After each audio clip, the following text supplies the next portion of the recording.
আসসালামু আলাইকুম, welcome back to my channel Wafi উষ্ণ ডেইলি ব্লগ। বরাবরের মতো আবারও চলে আসলাম আপনাদের জন্য নতুন আরেকটি রেসিপি নিয়ে। আশা করছি এই ভিডিওটাও আপনাদের কাছে অনেক বেশি ভালো লাগবে। আপনারা হয়তো দেখেই বুঝতে পারছেন আজকে আমি আপনাদের জন্য কি ভিডিও নিয়ে আসছি। এই রেসিপিটা হচ্ছে ক্ষীর বা পায়েস। ঈদ কিংবা যে কোনো অকেশনে আমরা কম বেশি ক্ষীর বা পায়েস খেয়ে থাকি, তাই আমি আপনাদের জন্য আজকে খুবই সহজভাবে একটা পায়েস রান্না করেছিলাম, সেই রেসিপিটাই নিয়ে আসলাম। আশা করছি শুরু থেকে শেষ পর্যন্ত আপনারা এই রেসিপিটা ফলো করবেন, তাহলেই আপনারা বুঝতে পারবেন এটা কতটা সহজেই রান্না করেছি। তো চলুন দেখে নেওয়া যাক কীভাবে আমি এই পায়েস রেসিপিটা তৈরি করেছি। পায়েস রান্না করার জন্য প্রথমে আমি একটা চুলায় পাতিল বসিয়ে দিয়েছি। এর মধ্যে আমি লিকুইড দুধ দিয়ে দিচ্ছি। চাইলে আপনারা, এখানে আমি মিল্ক পিটা দুধ দিয়েছি, আপনারা চাইলে গরুর দুধও ইউজ করতে পারেন।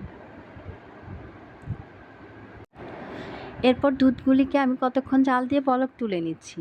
এরপর এখানে আমি একটা কাপের মধ্যে 5 থেকে 6 চামচের মতো গুঁড়ো দুধ নিয়েছি। এটা ভালোভাবে গুলিয়ে নিচ্ছি।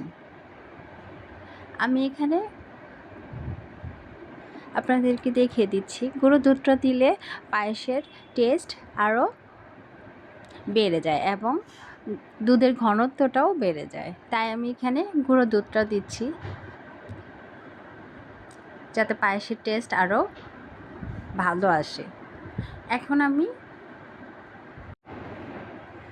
গুঁড়ো দুধটা গলিয়ে রেখেছিলাম সেটাই এখানে দিয়ে দিচ্ছি। এগুলি দিয়ে আমি ভালোভাবে দুধটাকে নেড়ে চেড়ে রান্না করে নিচ্ছি।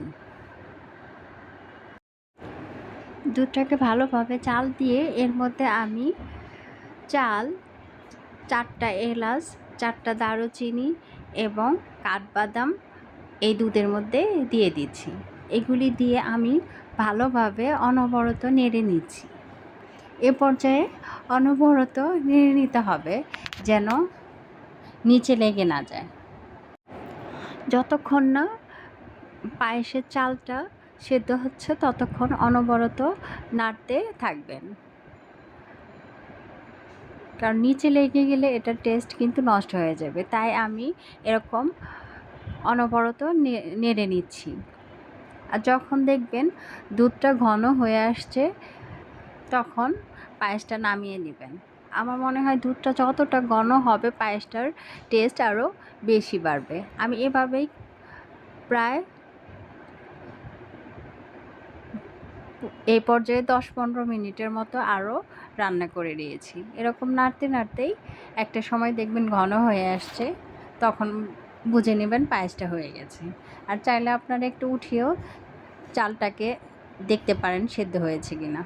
এই যে দেখেন প্রায় পায়েসটা ঘন হয়ে আসছে। এ পর্যায়ে আমি নামিয়ে ফেলব।